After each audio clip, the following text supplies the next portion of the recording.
Yes, my sisters and brothers, there's something special when we see Jesus operating in our lives. Have you ever had a moment where you were in one particular frame of mind, one particular place or positioning, and you notice that Jesus is on the shores of your life, and you said, I've got to get where Jesus is?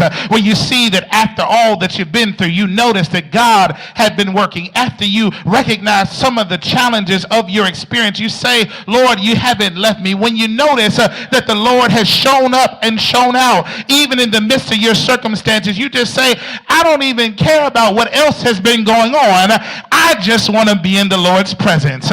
There's somebody here today that's pressed their way to the church because they say, I know what the Lord has brought me out of. I know what God has done for me. I remember how God brought me out, and I have just got to get into the Lord's presence. That the disciples are making their way to shore, not because of the fact that the shore is comfortable. These are fishermen. They are able to be out on the water, but when they notice where Jesus is, they say, I've got to be in his presence. And I like this, my sisters and brothers, because they just had a great catch of fish. They just had a great economic come up, and even beyond what they had experienced, by the instructions of Jesus, they say what is most important is being in the presence of the Lord. And is there anybody out here on today that says, you know what, I've had some success in my life, I've been blessed in my life, but nothing matters to me more than being in the presence of the Lord? That when I'm in the presence of the Lord, I feel all right. When I'm in the presence of the Lord, I feel whole. When I'm in the presence of the Lord, I feel sane. When I'm in the presence of the Lord, I feel like everything is going to be all right. I know I see the plaques and degrees on my wall, but there's something about being in the presence of the Lord that makes everything all right. This is why the disciples were intrigued and interested and driven to make it to the shore, because Jesus was there. And yet, on their journey of getting to the shore, we find ourselves with lessons that help us to do ministry after making mistakes. On the night prior, they find themselves unsuccessful with being able to go back to their old vocation. Unsuccessful with going back to a life of fishing until Jesus gives them instructions to throw out their nets on the right side of the boat at the wrong time of the day to be fishing.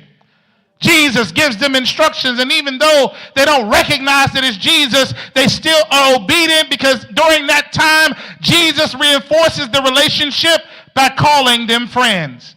That the Lord had been working in their life even before they recognized that it was the Lord working in the first place. Isn't that a blessing?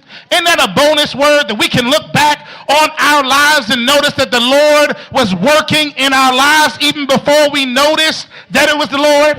That the Lord was blessing us, keeping us, opening doors for us even before we knew that it was God all along.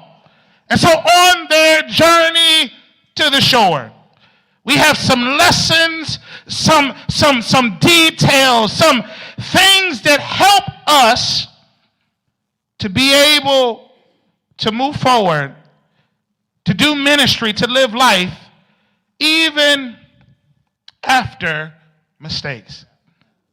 So that brings me to a question today. What do we learn from these disciples as they make their journey of getting to the shore? The first thing that we come to find here in the text, my sisters and brothers, is that in getting to the shore, they don't delay in trying to get to Jesus. It's right here in the text. Verse 7 says, then the disciple whom Jesus loved said to Peter, it is the Lord. As soon as Simon Peter heard him say, it is the Lord, he wrapped his outer garment around him, for he had taken it off, and jumped into the water. The other disciples followed in a boat, towing the net full of fish, for they were not far from shore, about 100 yards. It's here in the text, my sisters and brothers, that we notice that the disciples react differently to seeing Jesus, but none of them operate with a level of delay.